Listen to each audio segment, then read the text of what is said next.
남녀 두 사람이 결혼해서 한 명도 채 낳지 않는 상황. 일부는 초저출산이라고도 표현하고 있는데요.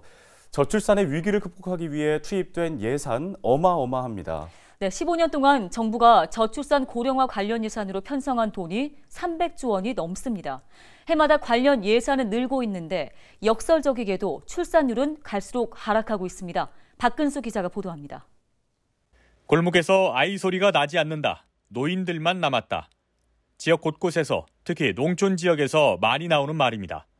실제로 과거와 비교하면 해마다 태어나는 아이가 얼마나 줄었을까?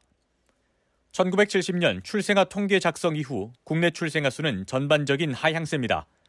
특히 지난해에는 26만 500명에 불과해 50년 전과 비교하면 4분의 1 수준으로 줄었습니다. 역대 정부는 그동안 어떤 대안을 내놨을까? 정부는 저출산 위기를 극복하고 고령화에 대응하기 위해 2006년부터 5년 단위로 저출산 고령사회 기본계획을 수립해오고 있습니다. 1차 기본계획에 투입된 예산은 40조 3천억 원, 2차는 109조 9천억 원, 3차 230조 원 등 15년 동안 투입된 예산은 모두 380조 2천억 원에 달합니다. 저출산 예산에만 국한한다면 기본계획 시행 초기 연간 1, 2조 수준에서 지난해 42조 9천억 원까지 해마다 예산이 큰 폭으로 증가했습니다. 그동안 출산율은 어떻게 변했을까?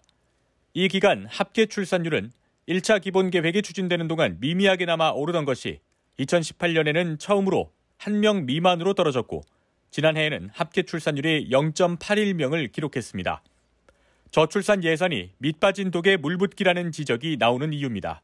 정책의 어떤 실적을 예산 투입으로 인식하고 있어요. 근데 국민들은 그 체감이 안 되는 거죠. 어떻게 보면은 중앙에서 하는 것보다는요, 지역에 맡겨서 오히려 하는 것이 저는 더 효과적이라고는 생각됩니다. 문제 해결 지향적이고 어떤 현실 적합적인 부분은 현장을 제대로 아는 그런 파트에서 담당하는 것이 필요하거든요. 아동 양육 가구에 대한 지원 중심이던 초기 저출산 대책은 지금은 그 범위가 청년과 신혼부부 등에게까지 확대됐습니다. 하지만 합계 출산율이 갈수록 떨어지고 OECD 회원국 중 유일하게 1명을 밑도는 수준을 보이다 보니 저출산 대책의 효과성에 물음표가 붙고 있습니다. 헬로티비 뉴스 박근수입니다.